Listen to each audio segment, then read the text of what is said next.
Hello विद्यार्थी मित्रांनो, बघा या यूट्यूब चॅनलवर तुमचं स्वागत आहे. आज आपण बघणार आहे 8th स्टँडर्डचा सायन्स सब्जेक्ट मधला लेसन नंबर 2 ज्याचं नाव आहे हेल्थ अँड डिसीज. बघा, हेल्थ आणि डिसीज हा आपल्या लाईफ मधला आपल्या जीवनातला सर्वात मोठा पॉइंट. जर आपली हेल्थ वेल अँड गुड असेल तर आपण आपल्या लाईफमध्ये काही पण करू शकतो. ठीक आहे. तर आपल्याला या लेसनमध्ये हेल्थ आणि डिसीज विषयी नॉलेज घ्यायची आहे. तर आपण सुरू करूया. बघा, लक्ष द्या.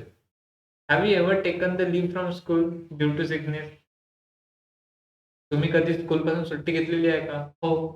आपण खूप वेळा असं करतो, की आई माझं पोट दुखत आहे, आई माझं डोकं दुखत आहे. वेगळे-वेगळे रिझन देतो आणि स्कूलला सुट्टी मारतो.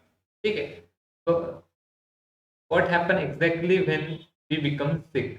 नेमकं काय होते आपल्या शरीरासोबत? थकवा येतो, कधी ताप येतो. ते सर्व या लेसनमध्ये आपल्याला बघायचं आहे.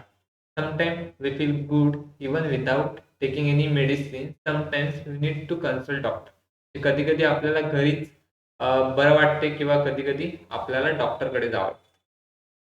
तर तुम्हाला इथे एक फोटो दिलेला आहे. त्याला फीव्हर झालेला आहे आणि हा फीव्हर चेक करत आहे. फीव्हर. फीव्हर कशावर थर्मोमीटर यूज करतात फीव्हर चेक करायसाठी. ठीक आहे. बघा, आपण बघूया सर्वात पहिले हेल्थची डेफिनेशन काय आहे बघूया आपण. Health is a state of complete physical, mental and social well beingness and not nearly the disease. तर तुम्हाला कुठला डिसीज नाहीये त्याचा अर्थ असा आहे का की तुम्ही हेल्दी आहात? नाही. तर तुम्ही फिजिकली फिट असले पाहिजे, मेंटली फिट असले पाहिजे आणि सोशली वेल बिंगनेस म्हणजे तुम्ही सोशल असले पाहिजे. फॉर एक्झाम्पल काही लोकं फिजिकली खूप फिट दिसतात, पण त्यांना मेंटली काहीतरी इश्यू असू शकतो किंवा काही लोकं मेंटली स्ट्रॉंग असतात, तर त्यांना फिजिक्स त्यांचं एवढं चांगलं नसतं. फिजिक्स म्हणजे तुमची बॉडी आणि सोशल वेल बिंगनेस असला पाहिजे. म्हणजे तुम्ही सोशली सुद्धा ॲक्टिव्ह असले पाहिजे. सोशल म्हणजे सोशल ॲपवर नाही. सोशल म्हणजे तुमचा जो एन्व्हायर्नमेंट आहे, तो समाजामध्ये तुम्ही असले पाहिजे. लोकांशी तुम्ही बोलले पाहिजे. याला म्हणतात social well beingness. Then what is disease? Condition of disturbance of psychological process of body is called a disease. Each disease has its own specific symptoms. तर डिसीज म्हणजे काय? तर डिस्टर्बन्स असणे. कशात? तर आपल्या फिजिकल बॉडीमध्ये किंवा मेंटल लेव्हलवर डिस्टर्बन्स असणे. डिस्टर्बन्स असणे म्हणजे अ,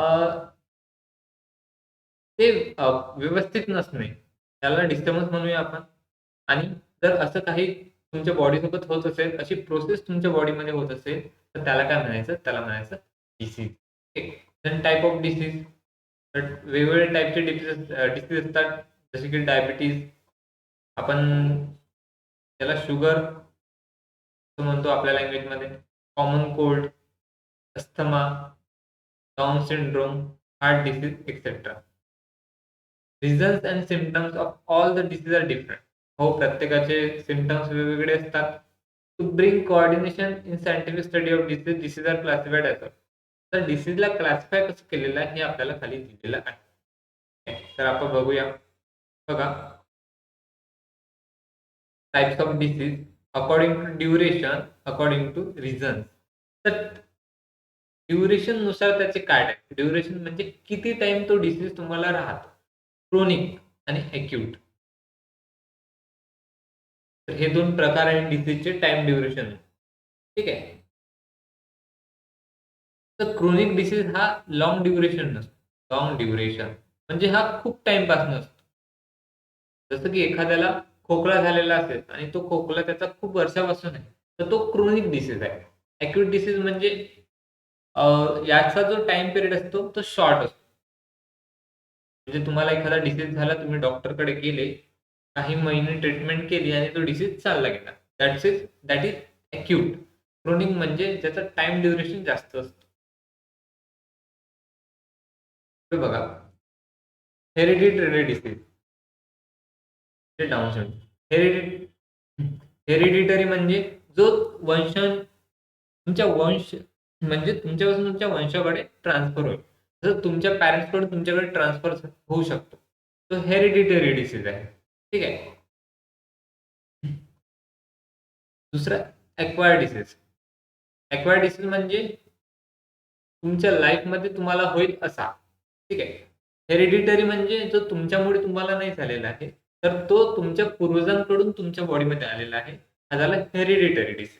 ॲक्वायर म्हणजे तुमच्या लाईफ ड्युरेशनमध्ये तुम्हाला झालेला डिसीज. ओके. बघा, ॲक्वायर म्हणजे इन्फेक्शियस डिसीज आणि नॉन इन्फेक्शियस. इन्फेक्शियस डिसीज म्हणजे कशाच्या तरी इन्फेक्शनमुळे झालेला. इन्फेक्शन कशामुळे होते? मायक्रो ऑर्गॅनिझम झाले, जे आपण लास्ट लेसनमध्ये बघितलेलं आहे. देन फंगस, व्हायरस, हे सर्व मायक्रो ऑर्गॅनिझम मध्येच येणार. या सर्वांमुळे जो डिसीज होतो infectious disease, common cold, flu, dengue. Okay. आणि नॉन इन्फेक्शियस डिसीज म्हणजे डायबिटीज, हार्ट डिसीज. डायबिटीज आणि हार्ट डिसीज हा कुठल्या लिव्हिंग थिंग्समुळे नाही होत आपल्याला. ठीक आहे. तर बघा, नॉन इन्फेक्शियस डिसीज. एवढा पार्ट समजलेला आहे तुम्हाला? पुढे बघा. Can you tell how do the following disease spread? Hepatitis कसा स्प्रेड होतो? मलेरिया कसा? Scabies, TB, dengue, dysentery, ringworm आणि स्वाईन फ्लू. हे डिसीज कसे स्प्रेड होते ते सांगू शकता का? बघा, मलेरिया तर आपल्याला माहित असतो, मॉस्किटो थ्रू स्प्रेड होतो. ठीक आहे. तर टीबी टीबी कसा स्प्रेड होतो? तर त्याला म्हणू शकतो आपण वॉटर ड्रॉपलेट्स मधून स्प्रेड होतो. डेंग्यू मच्छरामुळे होतो. ठीक आहे. डिसेंट्री हे व्हायरल डिसीज आहे. तर बॅक्टेरियल डिसीज आहे. हेपॅटायटिस पण बॅक्टेरियल डिसीज आहे. हा पण वॉटर ड्रॉपलेटमुळे होतो. तर स्वाईन फ्लू, हे सर्व डिसीज कसे स्प्रेड होतात हे विचारलेलं. What do you mean pathogen? Pathogen म्हणजे असे लिव्हिंग थिंग्स, जसे सजीव, मायक्रो ऑर्गॅनिझम असू शकतं किंवा ॲनिमल वगैरे असू शकतात, जे इन्फेक्शन कॉज करतात. म्हणजे आपल्याला बिमार पाडतात. ठीक. त्यांना काय म्हणायचं? Pathogen. What do you mean by infectious disease? Infectious disease म्हणजे असे डिसीज जे लिव्हिंग ऑर्गॅनिझम पासून होतात. लिव्हिंग ऑर्गॅनिझम पासून होणारे डिसीज इन्फेक्शियस डिसीज. ओके. समजलं? In this area, small droplets are vaporized into fine mist, remain in the air for several minutes to few hours. Large droplets settle on the ground within few seconds. ठीक आहे. तर suppose या पेशंटला TB झालेला आहे. ठीक आहे. आता हा पेशंट जेव्हा खोकलेल, तेव्हा ती जी त्याच्यात ड्रॉपलेट आहेत, वॉटरी ड्रॉपलेट, ते एन्व्हायरमेंटमध्ये स्प्रेड होतील. त्याला टीबी झालेला आहे म्हणजे या ड्रॉपलेटमध्ये टीबीचा बॅक्टेरिया पण असेल. तो बॅक्टेरिया काय होईल? हवेत काही वेळ राहील, त्याच्यानंतर तो ग्राउंडवर येऊन सेटल होऊन जाईल. ठीक आहे. जर तुम्ही या पर्सनच्या कॉन्टॅक्टमध्ये असता आणि ते वॉटर ड्रॉपलेट जर तुमच्या तोंडात गेले किंवा नाकात गेले, तर चान्सेस आहे की तुम्हाला पण टीबी होऊ शकतो. ठीक आहे. हे इथे दिलेलं आहे. Infection through sputum. Okay. Sputum. ठीक आहे. नंतर बघा, infectious disease.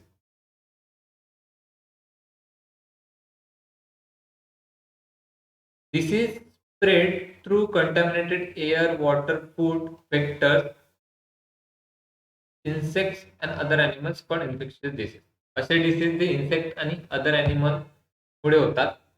Contaminated air, water, food इत्यादीमुळे होणारे डिसीज इन्फेक्शियस डिसीज असतात. बघा, जसं की ट्युबरक्युल आहे. कशामुळे होतं? मायकोबॅक्टेरियम ट्युबरक्युल हा बॅक्टेरिया आहे. ओके. आणि याचे मोड ऑफ इन्फेक्शन दिलेलं आहे. Spitting by patient through air. हा एअर थ्रू पास होतो. Prolong contact. प्रोलॉंग कॉन्टॅक्ट म्हणजे जर तुम्ही त्या पर्सन सोबत खूप जास्त वेळ कॉन्टॅक्ट असेल. Sharing of material of patient. Symptoms काय? क्रोनिक कफ आहे. क्रोनिक म्हणजे खूप ड्युरेशन पर्यंत तो राहतो.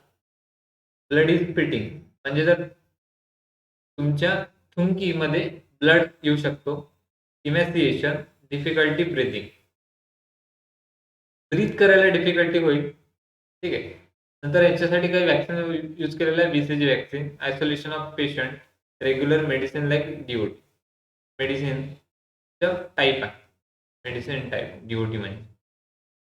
हेपॅटायटिस, जॉइंटिस, आपण कावीळ म्हणतो, त्याचे 5 प्रकार असतात. कशामुळे तर contaminated water, sharing of needles, blood transfusion.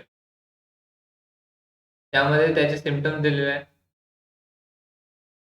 एनोरेक्शिया, yellow urine, general weakness, nausea म्हणजे मळमळ होणे, ग्रे स्टूल, जे ग्रे कलरची स्टूल होईल तुम्हाला, नंतर येलो युरिन होईल, नंतर वीकनेस असेल,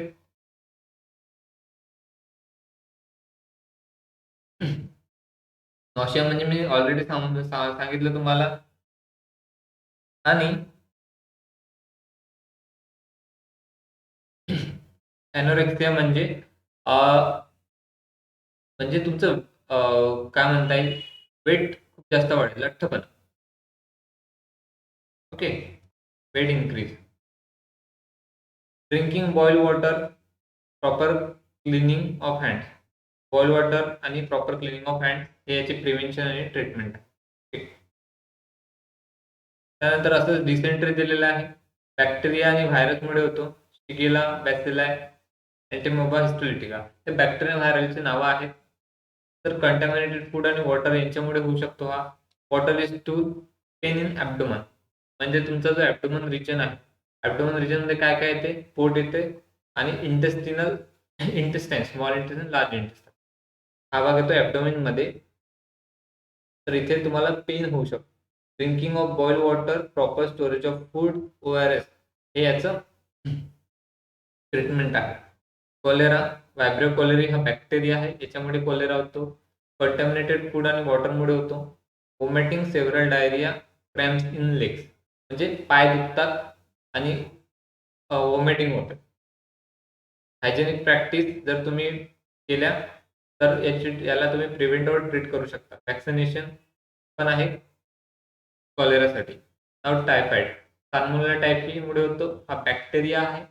कंटॅमिनेटेड फूड आणि वॉटर यामधून होतो आपल्याला. एनोरेक्सिया म्हणजे लठ्ठपणा येऊ शकतो, डोकं दुखते, रॅश ऑन ॲब्डोमेन. ॲब्डोमेन एरिया मी सांगितलं तुम्हाला, त्याच्यावर रॅशेस, रेड कलर रॅशेस पडतात.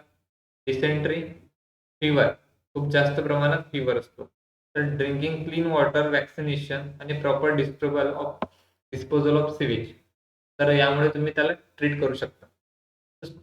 विद्यार्थी मित्रांनो बघा, इन्फेक्शियस डिसीज काही नेम दिलेले होते, त्यामध्ये रीड केलेलं आहे पूर्ण. आपण काय करूया आता, नेक्स्ट लेक्चरमध्ये पाहूया सम इन्फेक्शियस डिसीज. ओके, ठीक आहे. आजचं लेक्चर तुम्हाला समजलं असेल तर नक्की लाईक करा आणि सबस्क्राईब करा, आणि नेक्स्ट व्हिडिओ पण नक्की बघा. Thank you so much.